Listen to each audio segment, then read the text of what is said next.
Bom dia, irmãs. Sejam todas bem-vindas à nossa escola bíblica. O título da nossa lição hoje é O Desafio de Viver sob o Senhorio de Cristo num Mundo Pluralista. É a lição 31. Como estar sob o senhorio de Cristo na sociedade em que vivemos? Essa questão não é nova, é mais antiga do que imaginamos. Desde o início, a Igreja precisou se posicionar quanto ao senhorio de Cristo em sua existência. Algumas igrejas permitiram que heresias dominassem suas vidas. Isso fica bem evidente nas cartas às 7 igrejas da Ásia. Outras se isolaram, perdendo o primeiro amor e acabaram morrendo, como aconteceu com a igreja de Éfeso. As igrejas que, apesar das dificuldades, permaneceram firmes, contribuíram para que a mensagem do Evangelho chegasse até nós. E nós? Como será a nossa reação vivendo numa sociedade pluralista? Primeiro tópico da nossa lição. Precisamos superar o individualismo e reconhecer o valor das outras pessoas. Na igreja primitiva, nos dias de Jesus, havia certo individualismo, o que podemos confirmar com alguns exemplos. Tiago e João queriam uma posição de destaque no reino. Mateus 20, 20 a 28. Judas, ele queria ter lucro a qualquer custo, só pensava nele. Mateus 26, 14 e 16. Líderes religiosos pregavam uma religião de conveniência. Diziam umas coisas e praticavam outras. Em Mateus 23, 3, está escrito: observai, pois, e praticai tudo o que vos disserem, mas não procedais em conformidade com as suas obras, porque dizem e não praticam. Muitas vezes, nós pensamos só em nós. Eu estou bem, a minha família está bem, não preciso me preocupar com mais ninguém. Estamos vivendo na geração do eu em primeiro lugar. O eu em primeiro lugar e a liberdade sexual abriu caminho para índices assustadores de adultério, divórcio, abusos e muitas doenças.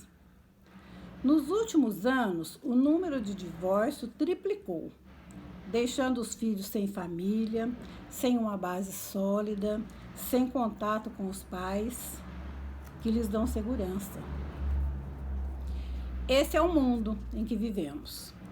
O que a igreja pode fazer diante dessa dura realidade?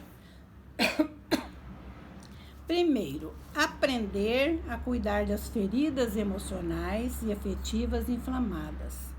Elas se tornaram cada vez mais comuns em nossos dias. A igreja precisa estar também preparada para lidar com vários comportamentos de dependência. Compreender que o mundo arrasado em que vivemos precisa da esperança de cura que só Jesus oferece a todos. Criar a cultura do venha como está e fazer com que as pessoas experimentem confiança, tolerância, verdade, quebrantamento e companheirismo. Se a igreja for tão egoísta e individualista como as pessoas são, ela não fará nenhuma diferença na sociedade. A igreja deve ser a esperança do mundo, compartilhando a graça de Deus em palavras, mas também em atitudes. Segundo tópico, a igreja precisa estimular uma sexualidade saudável do ponto de vista bíblico. Não há nada de errado no impulso sexual propriamente dito. Pelo contrário, ele leva à riqueza de um relacionamento de amor entre marido e mulher. Mas o que acontece com a sociedade hoje? Nós vivemos em uma sociedade com uma visão distorcida de valores. Uma sociedade que não pensa nas consequências dos seus atos e acaba pagando um preço alto por isso. São pessoas feridas, machucadas, casamentos desabando, filhos abandonados. Nós vamos ver agora alguns fatores que contribuem para essa realidade. Primeiro, o abandono da leitura da palavra de Deus. A palavra de Deus é o nosso sustento, é o que sustenta a nossa alma. Abandono de uma vida de oração, falta de comunhão com a igreja, onde o ensino da palavra, seja através da pregação ou da escola bíblica, estimula e fortalece a vida cristã. Abandono do culto doméstico.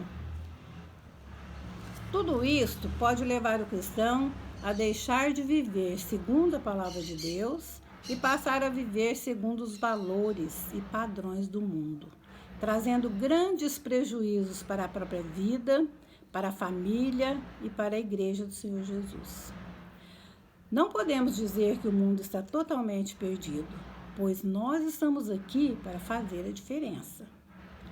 Ao olharmos para a história da igreja, encontramos muitos momentos em que ela se infiltrou na sociedade e mudou sua realidade.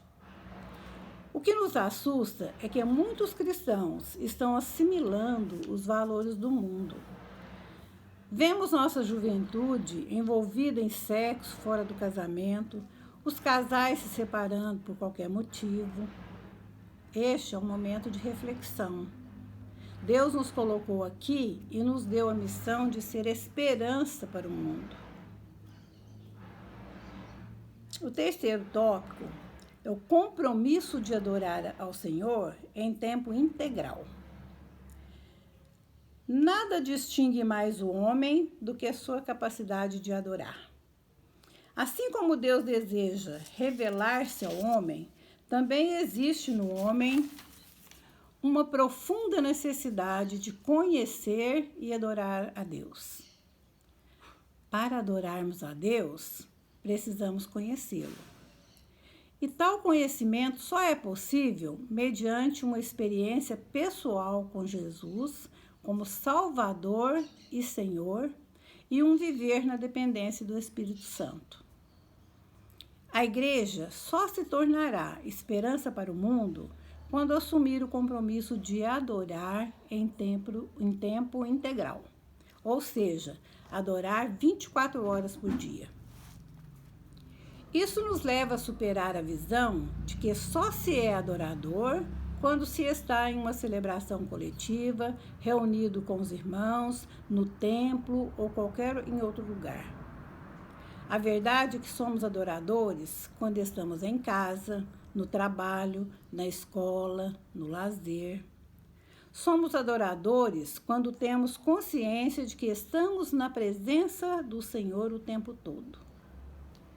A melhor forma de pregar a palavra de Deus é vivê-la no dia a dia, no tratamento com as outras pessoas. Antes de sermos um mensageiro, precisamos ter compromisso com a mensagem, pois este tempo requer coerência entre o que se vive e o que se prega. Quando alguém questionar a sua fé, apresente a ele o Deus que você serve e que deseja se relacionar com você de maneira pessoal e efetiva. Mais que ganhar seguidores, nós temos que conquistar a confiança das pessoas, pois elas precisam saber que são amadas e aceitas do jeito que são. Importa que são pessoas amadas por Deus e que é nosso dever amá-las como Ele nos amou quando ainda éramos pecadores.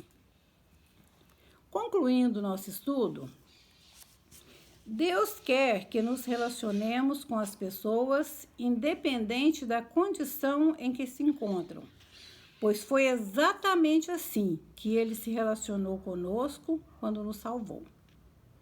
Precisamos estender as mãos a todos, como Jesus fez com Zaqueu, com a mulher adúltera, com a mulher samaritana e tantos outros, assim como fez comigo e com você quando estávamos carentes de sua graça e da sua misericórdia. Essa geração carece da graça de Deus, pois a nós não compete julgar ninguém, pois só a Deus compete o julgamento.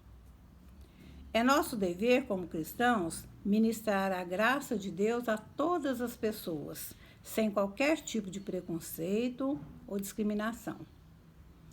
Que nós possamos viver em todo o tempo, tendo Cristo como Senhor das nossas vidas. Deus abençoe grandemente as irmãs.